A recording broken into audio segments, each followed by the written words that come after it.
நாடாளுமன்ற தேர்தலுக்கு இன்னும் ஓராண்டு காலம் உள்ள நிலையில் தேர்தலுக்கான பரப்புரையை அதிமுக தொடங்கிவிட்டதாக முதலமைச்சர் எடப்பாடி பழனிசாமி தெரிவித்துள்ளார்.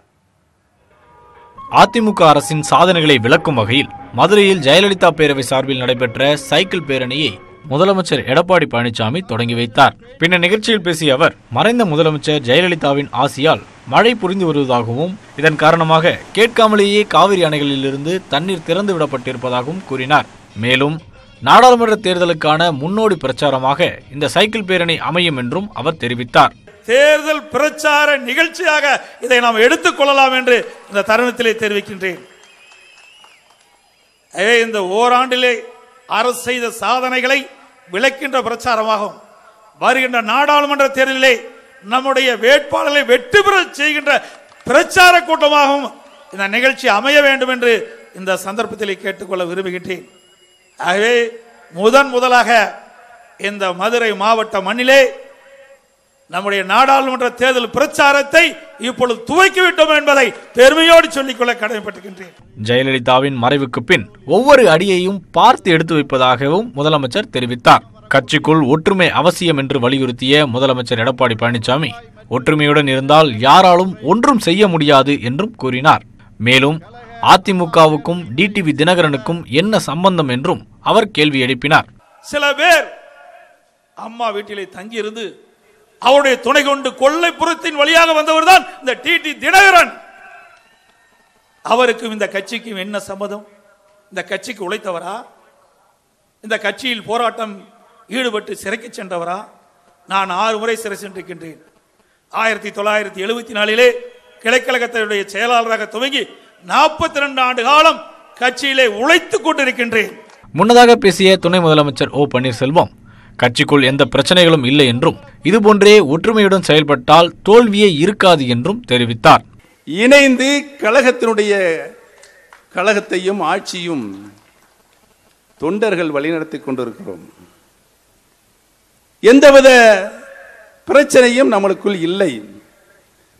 ஒரே ஒரு கொள்கையோடு புரட்சி தலைவர் கடந்து வந்த பாதையை, அம்மாவுடைய கடந்து வந்த லட்சிய பாதையை நாம் அடிபெறலாமல் நடந்தால் தோல்வி என்றே நம் பக்கம் இல்லை என்ற நிலை உறுதியாக ஏற்படும்.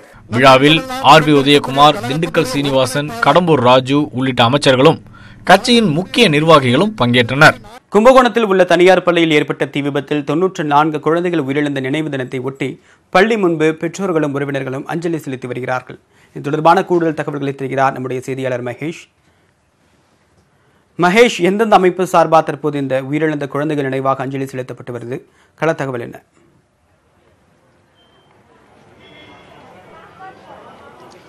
தேவப்பிரியன், கடந்த 2004ஆம் ஆண்டு கும்பகோணம் காசிராமன் தெருவில் இருக்கிற சரஸ்வதி தனியார் மழலைப் பள்ளியில் ஏற்பட்ட தீ விபத்தில் 94 குழந்தைகள் தீயிலிருந்து அந்த பள்ளி கட்டிடத்திலிருந்து வெளியேற முடியாமல் குறுகிய பகுதிக்குள்ளாகவே 94 குழந்தைகள் கருகி உயிரிழந்தார்கள்.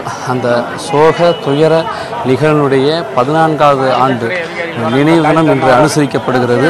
ஒவ்வொரு ஆண்டும் இந்த பள்ளிக்கு முன்பாக அந்த தீ விபத்து ஏற்பட்ட உடனே அந்த பள்ளிக்கு சீல் வைக்கப்பட்டு மூடப்பட்டிருக்கு. அந்த பள்ளிக்கு முன்பாக அமைக்கப்பட்டிருக்கிற அனைத்து 94 குழந்தைகளுடைய புகைப்படங்களுக்கு முன்பாக மலரால் அலங்கரித்து அஞ்சலி செலுத்தி மெழுகுவர்த்தி ஏற்றி பெற்றோர்கள், பல்வேறு அரசியல் கட்சிகளைச் சேர்ந்தவர்கள், சற்று நேரத்திற்கு முன்பாக திமுக, அதிமுக உள்ளிட்ட பல்வேறு கட்சிகளைச் சேர்ந்தவர்கள் இந்த பகுதியில் அஞ்சலி செலுத்தினார்கள்.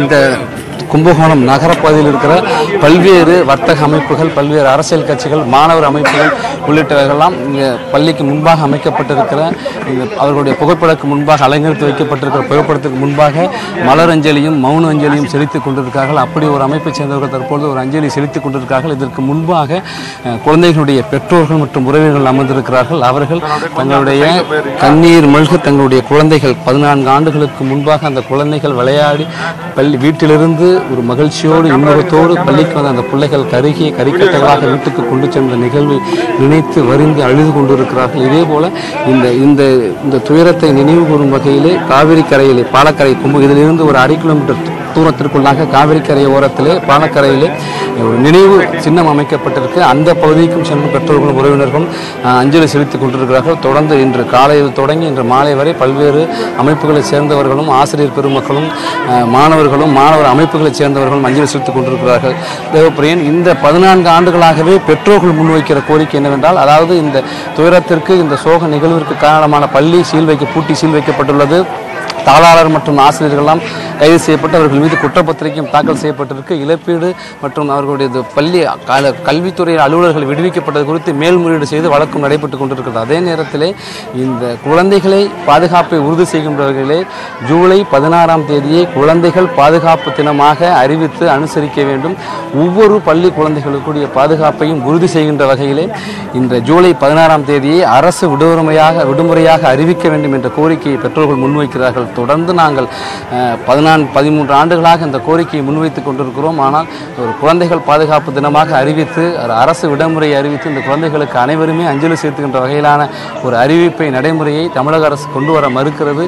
வரும் ஆண்டிலாவது எங்களுடைய கோரிக்கையை நிறைவேற்றி எங்களுடைய காயத்திற்கு ஒரு துயரத்திற்கு மருந்திட வகையிலே செயல்பட வேண்டும் என்ற கோரிக்கையை முன்வைத்திருக்கிறார்கள். தேவப்பிரியா, இத்தனை ஆண்டுகள் ஆனாலும் தங்களுடைய குழந்தைகளை மறக்க முடியாத அந்த நினைவு தினத்தன்று தற்போது இந்த குழந்தைகள் உயிரிழந்த இடத்தில் வந்து அவர்கள் அஞ்சலி செலுத்துகிறார்கள். அது தொடர்பான தகவலை கொடுத்திருக்கீங்க. நிச்சயமாக குழந்தைகளுடைய பாதுகாப்பை உறுதி செய்யும் விதமாக, குறிப்பாக பள்ளிகளில் குழந்தைகளுடைய பாதுகாப்பை உறுதி செய்யும் விதமாக இந்த தினத்தை குழந்தைகள் பாதுகாப்பு தினமாக அறிவிக்க வேண்டும் என்ற கோரிக்கையும் அவர்கள் தரப்பில் முன்வைக்கப்படுகிறது.